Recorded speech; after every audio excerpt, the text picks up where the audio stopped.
যারা আমাদেরকে মৌলবাদ বলে তারা হলো আগাবাদ। আগায় থাকে কয়েকজন আর মূলে আমরা 12 কোটি। উনি যখন এই বক্তব্য দেন তখন দেশের জনসংখ্যা 12 কোটি। উনি বলছিলেন 12 কোটি মিলে গোড়ায় ধরে যদি একটু ঝাঁকুনি দেই তাহলে উড়ে গিয়ে মামু বাড়ি দিল্লি যা পড়বা। সত্যি সত্যি অন্য কোনো দেশে যায়নি, খালা আম্মা দিল্লি চলে গেছে। তাহলে বোঝা গেল আল্লামা দেলোয়ার হোসেন সাঈদী রহমাতুল্লাহ আলাইহি কেবলমাত্র একজন আলেম এবং বক্তা নয়, বরং তিনি এক কিংবদন্তি আলেমে দ্বীন, যিনি জীবন্ত আল্লাহর ওলি। বলেন ঠিক কিনা? একটি ব্রিজ অথবা একটা উড়ন্ত সেতুকে ধ্বংস করার জন্যে এবং ইন্ডিয়াতে একটি ভবনকে যখন সে দেশের ইঞ্জিনিয়াররা বলল এটাতে বসবাসের উপযোগী নয়, অথবা এই মানের সেখানে কোনো কি বলে মেডিসিন ব্যবহার করা হয়নি, এই মর্মে যখন ছিলগালা করে দিল, রিমোট কন্ট্রোলের সাহায্যে দূর থেকে সেটিকে ভূপাতিত করার মতো সেটিকে ধ্বংস করলো। আমি এই দৃশ্য দেখার পরে আমার মনে পড়েছিল কিয়ামতের সেই দিনের কথা, যেদিন ইসরাফিল আলাইহিস সালামের হাতে সিংহে থাকবে এবং এক একটি অগণিত সেই ছিদ্রের ভিতর দিয়ে একটা ছিদ্র দিয়ে গোটা পৃথিবী যাওয়া আসা করতে পারে। চিল্লায় বলেন আল্লাহু আকবার। এত বড় ভয়ঙ্কর কথা আপনি কি একবার ভেবে দেখেছেন যে একটা ছিদ্র দিয়ে তামাম পৃথিবী যাওয়া আসা করতে পারবে? এভাবে ইসরাফিল আলাইহিস সালাম পৃথিবীর কোনো পাচ্ছেন আজ পর্যন্ত বলতে পারে নাই যে তিনি একাধিক ফুৎকার দিবেন, বরং হ্যাঁ, প্রথম ফুৎকার দিবেন তিনি পৃথিবীকে ধ্বংস করার জন্যে।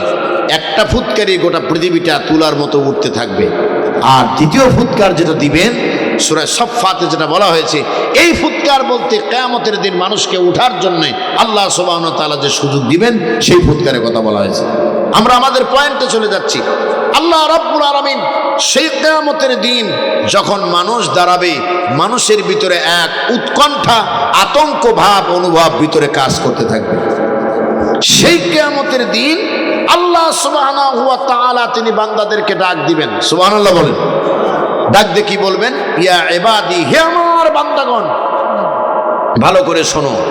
লা খাউফুন আলাইকুমুল ইয়াওমা ওয়ালা আনতুম তাহজানুন। হে আমার বান্দা বান্দিরা ভালো করে শোনো, আজকের এই দিনে তোমাদের কোনো ভয় নাই, তোমাদের কোনো চিন্তা নাই। একটু চিৎকার দেখি আল্লাহু আকবার বলা যাবে? আর মধ্যে আরেকটা প্রশ্ন জিজ্ঞাসা করতেছি, আপনাদের কি কষ্ট হচ্ছে? খারাপ লাগতেছে মনে হয়, এইটা বেশি লাগতেছে। তাহলে আমি আপনাদের যা বলেছি তা না শুনে একজন বসেন একজন ওঠেন, এরকম একটি দৃশ্য আমি দেখতে পাচ্ছি। আপনি মনোযোগ না দেওয়া পর্যন্ত আমি আমার অবস্থানকে তুলে ধরতে পারবো না। সংগ্রামী ভাইয়েরা আমার, শুধু এতটুকু কথা বলতে চাই, এই আলোচনা কেবলমাত্র আপনাদের খুশি করার জন্য হলে আমি আল্লাহকে পাবো না, বরং এটা যদি আল্লাহর সন্তুষ্টির জন্য হয় আমি আল্লাহকেও পাবো আপনাদেরকেও পাবো। বলেন ঠিক কিনা? আমার বন্ধুগণ, তামাম হাসরের ময়দানে এই কথাটা আপনি তাফসীর ইবনে কাসিরের খুঁজে পাবেন। তামাম হাসরের ময়দানে যখন মানুষের ভিতরে কি যেন একটি আতঙ্ক ভাব, তখনই ঘোষণা আসবে আজকের এই দিনে তোমাদের কোনো ভয় নাই, তোমাদের কোনো চিন্তা নাই।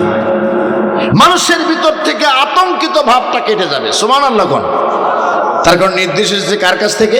আল্লাহ পাকের কাছ থেকে। আতঙ্কটা তাদের কেটে যাবে। আতঙ্ক কেটে যাওয়ার পরে আল্লাহ রাব্বুল আলামিন তিনি দ্বিতীয় আয়াত তিনি ডাক দিবেন। 2টা গুণ যার ভিতরে আছে সেই কেবল আজকে চিন্তা মুক্ত। কয়টা গুণ? 2টা গুণ। আমি 2টা গুণ পরে বলছি, শুধুমাত্র এতটুকু বোঝার জন্য বলছি। কিয়ামতের মাঠে যখন বান্দাকে আল্লাহ রাব্বুল আলামিন তিনি ডাক দিবেন, সেই ডাক দেওয়া বান্দার দলভুক্ত হতে হলে আমাদের কি করণীয় আর বর্জনীয়? আমরা দেখেছি বাংলাদেশের মাটিতে কোরআনের কথা যদি বলার জন্য সারা দেশে না ঘুরতাম তাহলে এত কিছু দেখতেও পারতাম না, বুঝতেও পারতাম না। আমার জানা মতে বাংলাদেশে যদিও 92% এদেশের জনসংখ্যার দিক দিয়ে আমরা মুসলমান, আমি মনে করি 92%-এর ভিতরে প্রায় 70% হলো মুনাফিক, চিহ্নিত মুনাফিক। তার কারণ আল্লাহ রাব্বুল আলামিনের সঙ্গে একেবারে ডাইরেক্ট মুনাফিকি আমরা করছি। তার কারণ আমরা রূহ জগতে বলেছিলাম আলাস্তু বিরাব্বিকুম, আল্লাহ পাক আমাদেরকে প্রশ্ন করেছিলেন আমরা সেদিন বলেছিলাম ক্বালু বালা, হ্যাঁ আমরা স্বীকার করছি তুমি আমাদের প্রভু, তুমি আমাদের রব। সেই রবের স্বীকৃতি দুনিয়াতে এসে আমরা রবের স্বীকৃতির জায়গায় আমরা রবকে রাখি নাই, বরং উল্টা রবকে বাদ দিয়ে আমরা উল্টা পাল্টা নীতি গ্রহণ করেছি। বলেন ঠিক কিনা? সংগ্রামী ভাইয়ের আমার, সিরাজগঞ্জবাসী আল্লামা দেলার হোসেন সাঈদী রহমাতুল্লাহ আলাইহি তিনি বলেছিলেন, বাংলাদেশের মানুষের মারাত্মক তিনটি ভুল, এই তিনটা ভুলের কারণে আজ বাংলাদেশের মানুষ মুসলমান হওয়ার পরেও মুনাফিক হয়ে মরতে হচ্ছে। আমি কি সেই তিনটে কথা বলবো? চিল্লাবান বলবো? কোরআনের পাখি যার কথা মনে পড়ে গেল।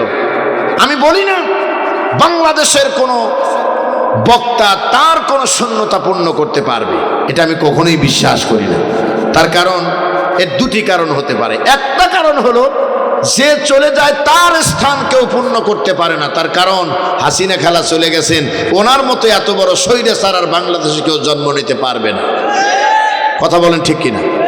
আর যদি স্বৈরাচার জন্ম নিতে চায় বাংলাদেশের মানুষ আশা করি ইনশাল্লাহ তা আর জন্ম নিতে দিবে না। তারা টেনে ধরবে, লাগাম টেনে ধরবে।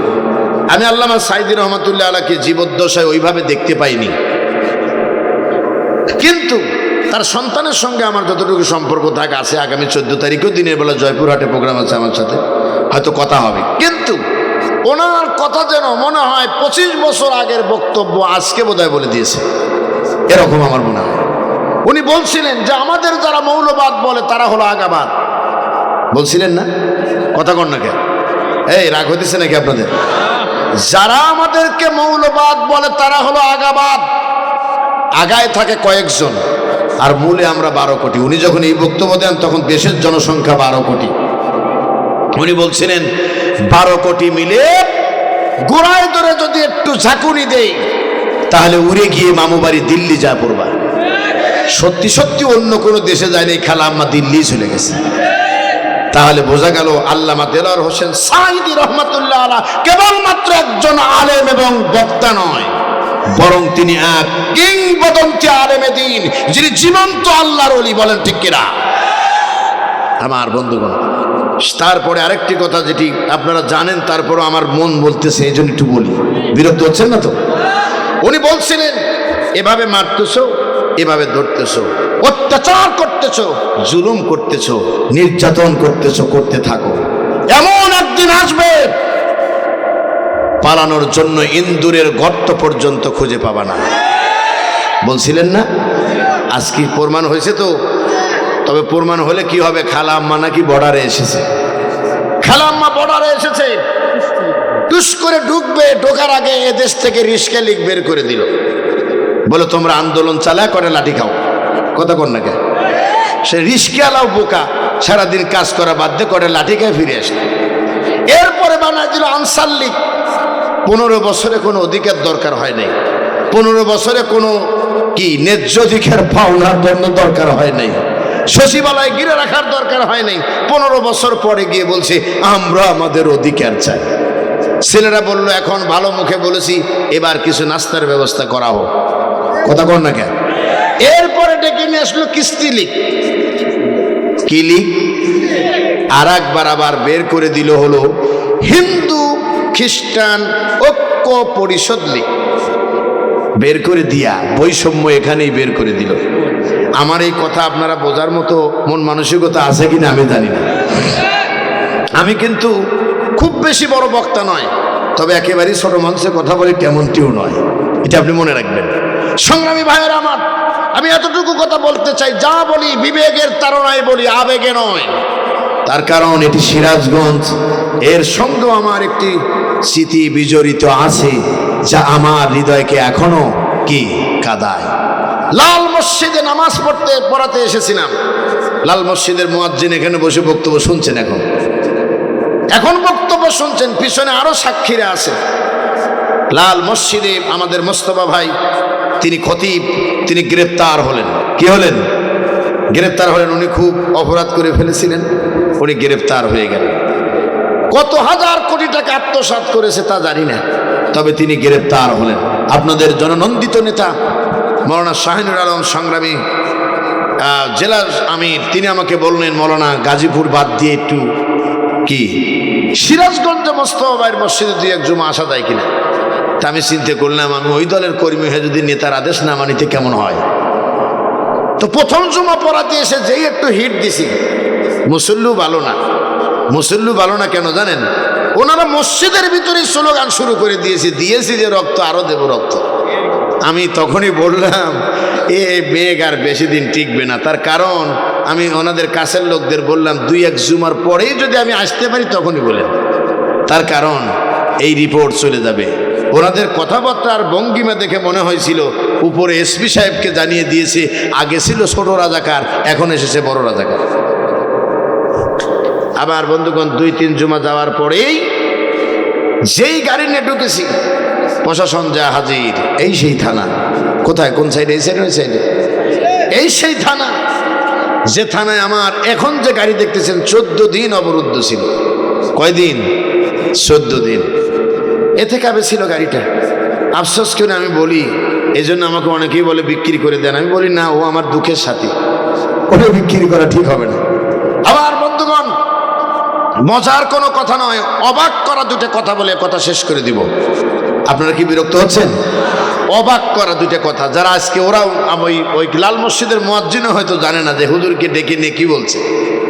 আমি অবাক করা দুটো কথা বলবো, জানি না সেই ওসি সাহেব এখনো এখানে আছেন কিনা। থাকলে উনি আমার এই বক্তব্য শুনবেন আর ওনার কথার সঙ্গে ওই দিনের কথার সঙ্গে মিলাবেন। প্রিয় বন্ধুগণ, টানা 10 দিন আমাকে বলা হলো আপনি বাইরে থাকবেন, আর আমার 14 গোষ্ঠী তদন্ত করে দেখবে আদৌ আমি কোনো গাঁজা খাই কিনা। কথা কি বুঝতে পারছেন? আদৌ আমি কোনো চুরি বাটপারি করেছি কিনা। আমি যখন বিকেলবেলা ফোন দিলাম, ওই দিন আমার গাড়ি সহ ড্রাইভার সহ নিয়ে আসলো।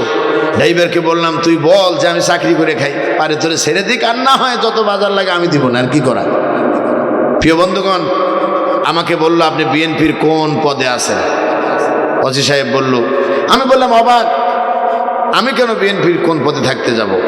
হুজুর মানুষ, আমার কাজ হলো দিনের দাওয়াত দেওয়া, ওখানেও তো দিনের দাওয়াত দিতেই গেছিলাম, কিন্তু আপনারা এই পথ বের করলেন কিভাবে?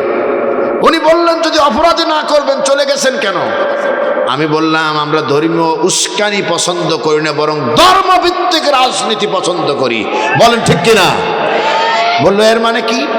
আমি বললাম, আমি যদি ওখানে দাঁড়ায় থাকতাম, আপনার যে কয়েকজন পুলিশ ছিল, আশা করি লাল মসজিদের মুসল্লিদের হাতে লাল হয়ে ফিরে আসতে হতো।